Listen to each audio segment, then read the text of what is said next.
A narcisztikus személyiség zavarral élő emberek elsőre elbűvölőnek és magabiztosnak tűnhetnek, gyakran vonzóak és karizmatikusak, de ez csak a felszín, egy jól megkomponált állarc. Belül bizonytalanság és elismerés utáni vágy él bennük, amelyet folyamatosan próbálnak kielégíteni. A narcisztikus embereknek nagyon fontos, hogy ők legyenek a középpontban, és minden figyelem rájuk irányuljon, és állandóan dicsérjék, figyeljenek rájuk, mert ez táplálja az önértékelésüket. Nehezen értik meg mások érzéseit, empátiájuk gyakran hiányzik, és gyakran kihasználják a körülöttük élőket, hogy saját céljaikat elérjék. Sok oka lehet annak, ha valaki narcisztikus lesz, és ezek az okok mélyen gyökerezhetnek. Gyermekkori traumák, gének, vagy a környezet hatása mind közrejátszhat. A társadalom elvárásai és nyomása is hozzájárulhat a narcisztikus vonások kialakulásához. A narcisztikus emberek sokszor olyan családban nőttek fel, ahol sokat kritizálták őket, vagy épp ellenkezőleg túlzottan dicsérték őket, így nem alakul ki valós képük önmagukról. Sajnos gyakran manipulálják, sőt bántalmazzák a körülöttük élőket, még a családjukat is, hogy fenntartsák hatalmukat. Ezért fontos, hogy felismerjük a narcisztikus személyiség zavar jeleit, és megvédjük magunkat az ilyen emberektől. Kapcsolataikban gyakori a love bombing, azaz amikor az elején elhalmozzák a másikat figyelemmel és szerelemmel, hogy minél hamarabb érzelmileg függővé tegyék, és így irányíthassák őket. Amint a narcisztikus úgy érzi, hogy irányít, fokozatosan visszavesz a figyelméből, és manipulációval, akár bántalmazással tartja fenn a hatalmát a másik felett, hogy biztosítsa saját dominanciáját. Ez a viselkedés hosszú távon súlyos érzelmi károkat okozhat az áldozatoknak. Fontos, hogy felismerjük és megértsük ezt a dinamikát, hogy megvédhessük magunkat és szeretteinket. A narcisztikus anya a saját szükségleteit helyezi előtérbe, és gyakran elhanyagolja a fia érzelmi szükségleteit. És a fiát gyakran eszközként használja, hogy jobban érezze magát, mintha a fiú csak egy báb lenne az ő kezében.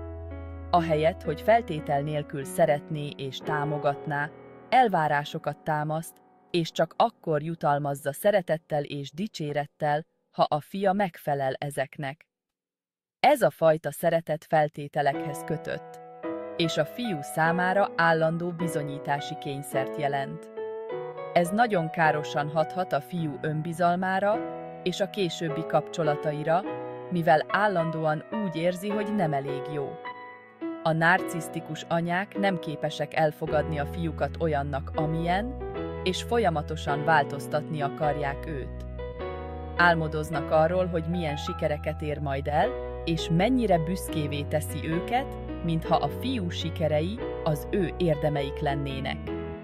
Ez a kép azonban nem valós, és a fiú számára elérhetetlen célt jelent, ami csak frusztrációt okoz. A narcisztikus anya gyakran kritizálja és bántja a fiát, ha az nem felel meg az elvárásainak.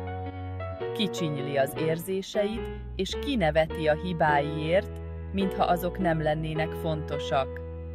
Ez a fajta bántalmazás mély sebeket okozhat a fiú lelkében, és hosszú távon is hatással lehet rá. És később önbizalomhiányhoz és szorongáshoz vezethet, ami megnehezíti a fiú életét. A narcisztikus anya gyakran verseng a fiával a figyelemért és az elismerésért, mintha a fiú egy rivális lenne. A narcisztikus anya viselkedése nagyon káros hatással lehet a fiú önértékelésére. Mivel nem kapja meg tőle azt a feltétel nélküli szeretetet és elfogadást, amire szüksége lenne, önbizalomhiányos felnőtté válhat. Folyamatosan kételkedhet saját értékében, és nehezen tud majd jó kapcsolatokat kialakítani. A fiú gyakran érzi úgy, hogy sosem elég jó az anyjának. Bármit tesz, soha nem jó, és ez az érzés mélyen beléívódik. A narcisztikus anya gyakran manipulálja a fiát, és bűntudatot kelt benne, ha az nem úgy cselekszik, ahogy ő szeretné. Ez a fajta manipuláció hosszú távon alááshatja a fiú önbizalmát, és függővé teheti az anyjától. A narcisztikus anyával való kapcsolat hosszú távon is hatással lehet a fiú felnőtt életére, főleg a párkapcsolataira. Az ilyen anyák gyakran manipulálják és kontrollálják gyermekeiket, ami mély nyomot hagyhat. A fiú nehezen bízik meg másokban, és gyakran fél attól, hogy ismét kihasználják vagy elhagyják. Ez a félelem állandó szorongást okozhat. Ez a bizalmatlanság megnehezíti, hogy jó, tartós kapcsolatot alakítson ki. Gyakran érzi úgy, hogy nem érdemli meg a szeretetet. A narcisztikus anya mellett felnövő fiúk gyakran olyan partnert választanak, aki hasonlít az anyjukra. Ez a választás tudatalatti szinten történik. Ez a tudatalatti minta arra vezethető vissza, hogy a fiú ismerősnek és biztonságosnak érzi a narcisztikus viselkedést, hiszen ezt tanulta gyerekkorában. Ez a minta nehezen törhető meg. A narcisztikus anya hatása a munkahelyi kapcsolatokra is kihathat. A fiú gyakran érzi magát alárendeltnek. A fiú nehezen kommunikálhat hatékonyan, és gondjai lehetnek a konfliktusok kezelésével. Ez a nehézség akadályozhatja a karrierjét is. A gyógyulás útja a felismeréstől az öngondoskodásig. A gyógyulás első lépése a probléma felismerése és elfogadása. A fiúnak fel kell ismernie, hogy anyja viselkedése nem normális, és nem az ő hibája, hanem az anyjáé.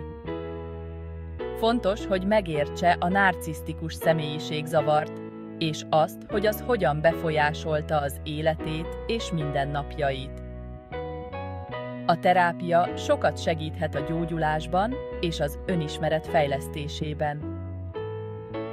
Egy tapasztalt terapeuta segíthet a fiúnak feldolgozni a traumáit, megérteni az érzéseit, és megtanulni, hogyan kezelje jobban az anyjával való kapcsolatát és saját életét. A megbocsátás lehetősége, a múlt elengedése, a jövő építése. A megbocsátás segíthet a gyógyulásban, de fontos megérteni, hogy ez nem azt jelenti, hogy elfelejtjük a múltat, vagy jóváhagyjuk a szülőnk viselkedését. A megbocsátás azt jelenti, hogy elfogadjuk a fájdalmunkat, és úgy döntünk, hogy elengedjük a haragot és a neheztelést. A megbocsátás nem egy egyszeri dolog, hanem egy folyamat, ami időbe telik. Lehet, hogy soha nem fogunk tudni teljesen megbocsátani a szülőnknek, de ha törekszünk rá, az segít tovább lépni és boldogabb életet élni. Példák és esettanulmányok. Az eddigiek jobb megértését segíthetik a valós élethez közelebb álló példák. Fontos megjegyezni, hogy minden eset más, és az itt bemutatott példák csak illusztrációk. Példa Péter, a sikeres üzletember, aki egész életében küzdött anyja elismeréséért. Péter anyja egy híres színésznő volt, aki soha nem foglalkozott eleget a fiával. Péternek folyamatosan bizonyítania kellett, hogy méltó a szeretetére. Felnőttként Péter sikeres üzletember lett, de soha nem érezte magát igazán boldognak.